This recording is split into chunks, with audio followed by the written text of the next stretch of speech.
Where to begin? Hey guys, it's Sarah from Just My Typewriter, and I bought this typewriter, sold it, and then it came back. So as a collector and a typewriter repair person, I know that the best time to sell typewriters is around Christmas. Those couple weeks between Thanksgiving and December 24th are the best times to sell a typewriter because a lot of parents are starting to realize that their kids want a typewriter for Christmas after seeing it in Wednesday or in a Taylor Swift video. And you're going to get a lot of people who are looking to buy in your local area right around that time. Every year I try to ramp up the amount of typewriters that I have ready for sale during that time period so that I have quite a few for people to pick from, and it allows for me also then to kind of fund the habit of buying more typewriters. So throughout the summer I'll fix a bunch of typewriters. During the semester I'll make sure that I have a couple ready to go and list them in November.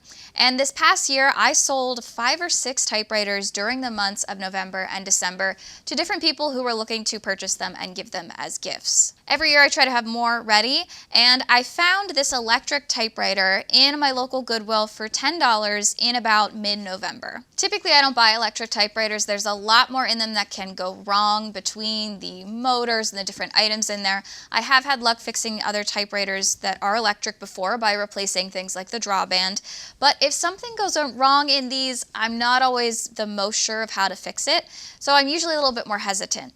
However, this typewriter was $10. It was in that high buying time where I had already sold quite a few typewriters and was looking to post a few more, and I thought that I could give this one a try. I also really liked the aesthetics of this machine in this beautiful white and black, very classy looking kind of design. I've had a few Olympia Electrics before. I've had the MR12, which has a manual release lever on it. I did fix that one and sell it. So I have a little bit of experience here, and I thought I was making a good purchasing decision. I brought the typewriter home and I didn't test it in store, and when I plugged it in, nothing happened. That's happened to me before. This is not the first time I've plugged in a typewriter and thought, oh no, it doesn't work. But there are a few things that you can try here just initially to see if you can get your typewriter working.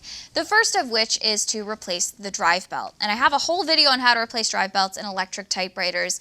This is usually the first thing to go on the electric typewriters. If you purchase one and it isn't working, this is something that you can try. I will link below the video as well as the replacements that I use for drive belts. Right now I'm using O-rings that are a specific size. They seem to slot over the gears in here just the right length and width to get that motor working. And the drive belt helps run your motor to get your typewriter operating.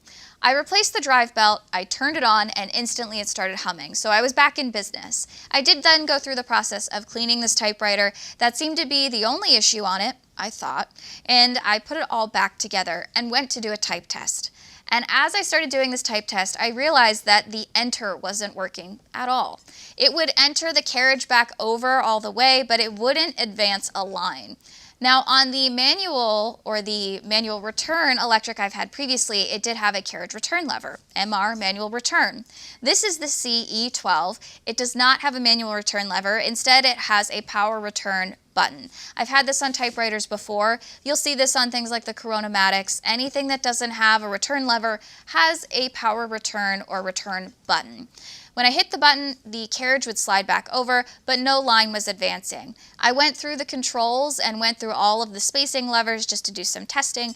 Nothing seemed to be working, and I thought that I had bought a dud. When I run into typewriter repairs I don't know how to do, one of the things I'm learning to do is take a video or picture and post it on the typewriter repair group. I'll also link that down below. This is a really great resource to me as a collector and repair tech. It's a Facebook group where people will post the issues they're having on their typewriters and crowdsource some information on how to fix whatever it is you have. I posted the video on the repair group and Joe Van Cleve came to my rescue. He's another fantastic creator here on YouTube. I'll link his channel below. He also has a fantastic video on the CE-12 and the Olympias, so I will put that in the description as well. I posted this video and he recommended that I check the drawband for the enter. Now, when you have a manual typewriter, there is a drawband. It is a string that is attached to a drum or a spring that creates the tension to have your carriage go back and forth. On this machine in particular, there is a drawband that has the carriage go back over, but there's also a second drawband or second string that rolls the platen as you enter. And in the case of this machine, it seems like it got stuck. Someone had put some grease in there or WD-40 and it had locked up. His recommendation was to turn the typewriter over and dissolve whatever gunk was in there, stopping these levers from pulling appropriately, and that should help. So I tried initially by just oiling these sections. I let it sit overnight. That didn't seem to work. I then went in with WD-40, which I don't recommend for typewriter repair, but for loosening things, it seems to work really well. I let that sit overnight and then cleaned that off, and I was able to get the platen to start advancing along with the power return. So I was able to fix the drive belt, I was able to fix the enter button, and all seemed right with the world, or at least this typewriter. I did a quick type test, so that is something I do to test all of my machines. It's a really important part of the process for me to see if everything is working. Not only does it help me determine what to fix next on a machine, but it also then kind of gives me validation that the typewriter is working before I go and list it for sale. I do not like to sell typewriters that aren't 100% working. I like for them to be as perfect as I can get them with my novice level of skills before giving them to someone else or selling them, so that they have kind of the best foot when they go to start their typewriter collecting journey. It seemed to work really well in the type test. Everything was functioning properly. I listed it online and waited. With the electrics, I do always seem to sell them, but it seems to take a while before someone's willing to bite. And especially during the holiday season, I find that my manuals go first, and then I have a couple electrics left over for the people who are waiting till the last minute to get a typewriter. I did have a few inquiries on this machine specifically for people getting them for their children. They would ask about a manual typewriter, and I would tell them, hey, look, if you have a younger kid, a manual typewriter is not going to feel like a typical computer keyboard. It does require a little bit more effort. There are things that can get kind of stuck as you're playing with them, and if you want something that's more of a transition between a typical computer and a typewriter keyboard, an electric is kind of that nice middle ground for someone who's just going to be a casual user and wants to get into typewriter use but isn't ready for the effort it takes to operate a manual typewriter keyboard. So normally I recommend something like a Smith Corona 5 series for a younger user, but if you're not sure your kid's going to get really into typewriters, an electric can be kind of a good middle ground because it'll feel like something familiar and be a nice stepping stone into whatever manual typewriter you decide to get. So I did recommend this to a few people. I had a few other electrics also listed for sale. A Coronomatic that I had purchased for $5 at an estate sale, or is it a Coronet? I also had a Coronomatic that I was selling for a friend. Maybe that one was the Coronet. I had those both listed for a while. These are harder for me to sell because they do require a different cartridge mechanism. I don't like purchasing these personally because I find that cartridge system kind of difficult to replace. It's more expensive than buying a typewriter ribbon. Eventually they're going to run out of these. So I don't always like to purchase these, but I did list these as well. They also weren't selling. When someone would ask me on those machines what they should get, I actually would recommend this one because it has a traditional ribbon replacement. And if they needed to replace the ribbon someday, they're still making typewriter ribbon replacements. They're not always going to be making those Coronomatic cartridges. So I directed a few people around, and eventually this typewriter did sell for about $55 on Facebook Marketplace to someone who was gifting it to their daughter for Christmas. Now, this was about a week before Christmas, 2 weeks before Christmas. Around this time, I'd also sold quite a few other typewriters, including a manual Remington Streamliner. I've purchased these before. These are on my no-buy list, but I was in Salvation Army, and this machine had finally gone down to about $19. It was missing the top cover. I purchased it because I thought I could fix it, get it back together. And for this machine, it was a pretty easy fix. It just required a clean and a new top cover, which I got from a typewriter supplier, and that was super helpful. Really easy machine to get back together and list for sale, and it sold pretty quickly as well to someone who was looking to get into writing. So I sold this Remington Streamliner to someone for around $60. I met them in a parking lot, gave them a full tutorial. He was really excited about it. He took it home and then immediately texted me that he couldn't roll paper through the typewriter. Now, I thought this was probably a setting issue. If you have your typewriter set to R, which is to release the levers underneath the platen, it won't roll paper through. Maybe the margins were set to center because I put them in the middle to keep it from rocking in the car. Maybe the lock was on it. There's a lot of little troubleshooty things that can stop your machine from working properly. But when he sent me the video, I could tell that the platen knob on the right-hand side was loose. Now, I knew it wasn't loose when I sold it to him. It was working because I had tested it right before taking it over. And I thought that maybe somewhere in transit in his car on his way home, the vibrations of driving loosened up the screw on the platen knob, and it was hopefully something that I could fix. So I offered to meet him and fix the typewriter or offer him a full refund. I want people to have working things when they buy them from me. So I was pretty mortified by the fact that he couldn't immediately use his typewriter.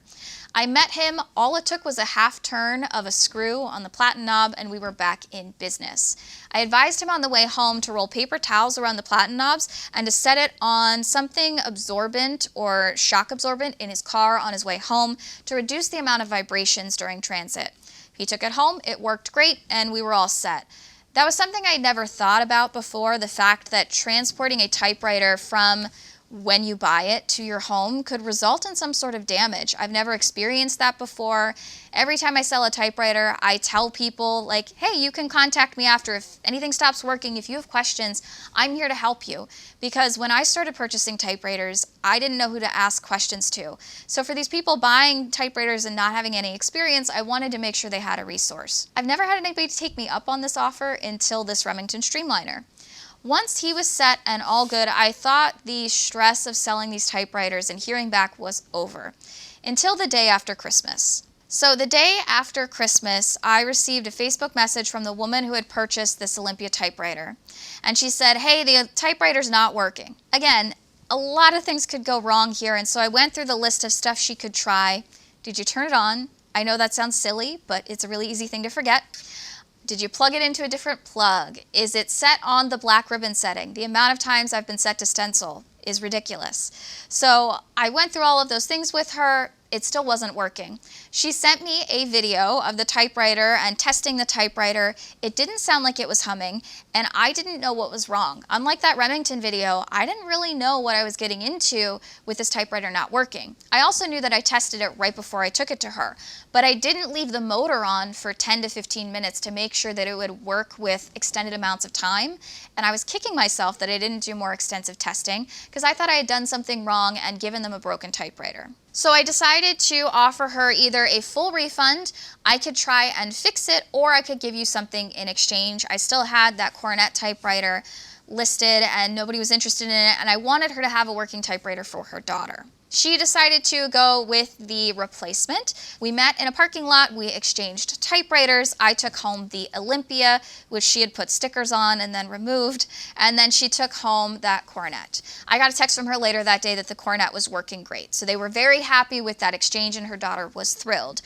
I didn't know what I was going to be getting into with this Olympia when I opened the case. I plugged it in and there was a slight hum on the motor, which instantly confused me because that meant that the drive belt was working, and that was what I was kind of hoping was wrong with it, that it had slipped and that I could just put it back on and that would fix it. I was really starting to get concerned that something went majorly wrong with this typewriter and I wasn't going to be able to fix it. So I started to take it apart. The taking apart process on these electrics is a little bit more intuitive. Usually they're screwed into the base, the top cover usually comes off, and once you get to the inside, you're going to see electrical components on the bottom, and on the side you're going to have your drive belt system. I opened it and the drive belt was still on the typewriter, which was confusing. I took off the rest of the casing, I turned it on to see what was happening, and the belt was working, but I couldn't get any of the keys to move. I turned off the typewriter, I unplugged it, I started just pushing on the sides of the mechanisms associated with the drive belt, and suddenly the shift basket dropped, and when I turned it on, the drive belt was working and the keys were engaging. I don't know what happened here. I don't know how I fixed it. I tried to create the problem again by moving around those levers and I couldn't. And then I let the motor run for 10 to 15 minutes because maybe with extended use that's what was happening. And the motor worked great. I put it back together and it's still working today. I don't really know what happened. This brings up something new that I'm experiencing as a typewriter collector. I've shipped a few typewriters before, and I have had really good experiences with that. It's not something I like doing because it is such a risk, but I've never had an issue selling a typewriter in person that I have tested, that I have worked on, and it getting home and it not working. And to have this happen twice in a row was really kind of concerning to me, and it made me start to think about the transport process. After you sell someone a typewriter, you don't get to control how they put it in their car, if it's right side up, upside down, how they take it into their house, how they set it up underneath their Christmas tree. A lot of things could have happened between me putting it into their vehicle and them taking it home. And we can't always account for those things, but there are some tips now that I have when I'm selling to someone that might help them in the future. Things like the vibrations, loosening the screws on the platen knob on that Streamliner, that has never happened to me in my life. So now when I'm taking out platens and putting them back in, I double check how strong that screw connection is to make sure it's not going to loosen. I'm also now, when I'm selling these typewriters, going to wrap the platen knobs in paper towels and recommend that they bring a towel to put under the typewriter to absorb vibrations. I don't want to have this happen again. When it comes to electrics, I am now going to leave the motor on for a certain amount of time to make sure it's not going to slip, because I don't want to cause that problem again. Before selling them the cornet, I did leave it on for about 10 minutes to see if anything happened. That testing made me feel better about selling it and knowing that they were going to have a typewriter that worked when they got home. So as a reseller, I've started thinking a lot more about this process. What can I do to set them up for the best results when I sell them the typewriter? What advice can I give them? What resources can I give them to make it the most successful so that they want to keep this typewriter for a long period of time? So while this story was stressful to go through, I was mortified that what I had fixed wasn't working. I am kind of glad that I went through this process because it's informed me a lot more about how to be a better reseller when it comes to typewriters. If you're interested in learning more about the CE-12, I am going to list below Joe Van Cleve's video as well as those maintenance groups that I belong to that have been super helpful for me in the repair process. If you're interested in more typewriter content, there are some more videos on this YouTube channel as well as on my Instagram at just.my.typewriter. And I thank you all so much for watching and remind you, you're just my typewriter. And this is why we don't buy electric typewriters anymore.